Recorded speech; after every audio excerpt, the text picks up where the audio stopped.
In this video, I'll show you how to use ChatGPT for email, whether you want to write messages faster, improve your tone, reply professionally, or organize your ideas before you hit send.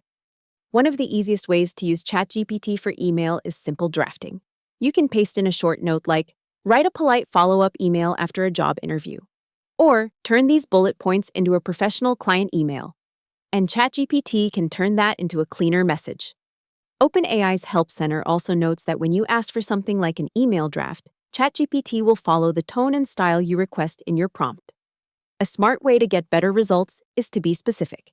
Instead of saying, write an email, tell ChatGPT who the email is for, what the goal is, what tone you want, and any points that must be included. For example, you can ask for a formal version, a friendly version, or a shorter version. You can even ask ChatGPT to rewrite your draft to sound more confident, more professional, or more concise. Another useful way to use ChatGPT for email is replying to messages. You can paste in an email you received and ask ChatGPT to create a response. That works well for customer replies, meeting follow-ups, support messages, reminders, or thank you emails. Just make sure you remove or avoid sharing sensitive personal information if you do not want it included in the conversation. If you regularly write similar emails, ChatGPT projects can also help. OpenAI says projects let you add files and other reference material, so ChatGPT can give more informed responses based on that context.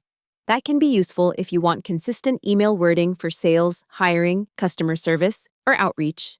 There's also a more direct option if you use connected apps. OpenAI's Help Center says ChatGPT can connect to Outlook email so it can search messages, pull details, and reference content in chat. OpenAI's recent release notes also say Microsoft and Google App Write. OpenAI says you can try logging in at the ChatGPT login page first, and if that still doesn't work, contact support through the Help Center chat bubble. So to sign up for a free ChatGPT account, go to ChatGPT, click Sign Up, choose your login method, complete verification, and start using the free tier. And if you just want to test it first, OpenAI now lets you try ChatGPT even before making an account. Hope the tutorial was helpful. Subscribe to my channel and see you in the next video.